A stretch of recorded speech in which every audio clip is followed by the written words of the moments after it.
Ablo qui n'a pas tapé poteau, quand toi-même tu vois, tu connais. Regarde cette vidéo jusqu'à la fin. Mets-la dans tes favoris et enregistre-la. Plus jamais tu vas taper poteau. Pour commencer, verse une quantité de farine de maïs dans une assiette et ajoute un peu d'eau. Mélange jusqu'à ce que ça devienne homogène. Ensuite, ajoute de l'eau dans une casserole au feu et renverse le contenu obtenu. Continue de mélanger jusqu'à ce que tu obtiennes une bouillie assez concentrée.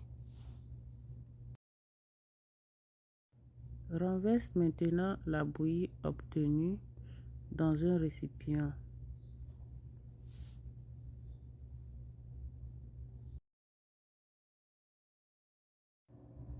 Ajoute maintenant une quantité de farine de blé à la pâte et continue de mélanger.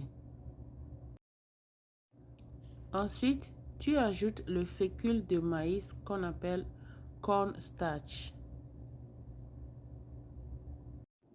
Le baking powder est très important dans le processus.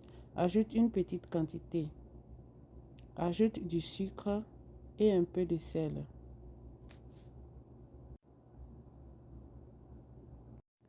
Pour que la pâte soit levée, nous avons besoin de la levure boulangère. Ajoutez une quantité consistante pour pouvoir faire lever la pâte. Vous continuez de mélanger. Et le petit secret, c'est que il faut éviter d'ajouter beaucoup d'eau à la pâte.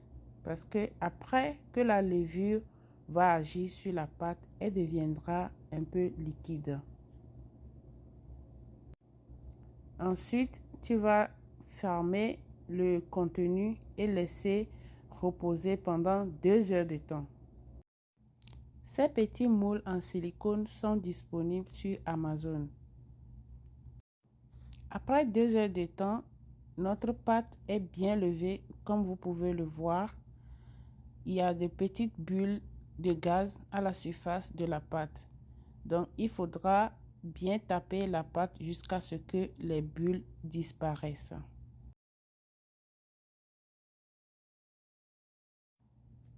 Maintenant, remplissons à moitié les petites moules en silicone et je précise bien que ça soit à moitié pour éviter que ça soit débordant à la cuisson.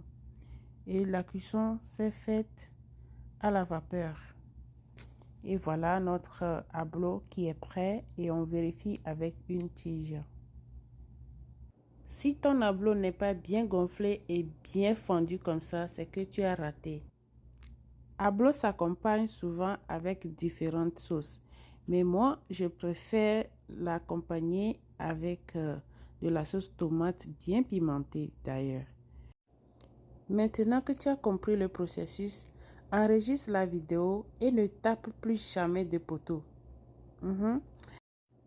Le goût d'accompagner ablo avec de petits poissons comme ça et de la sauce tomate bien pimentée, seuls les Togolais peuvent comprendre. À bientôt pour d'autres recettes.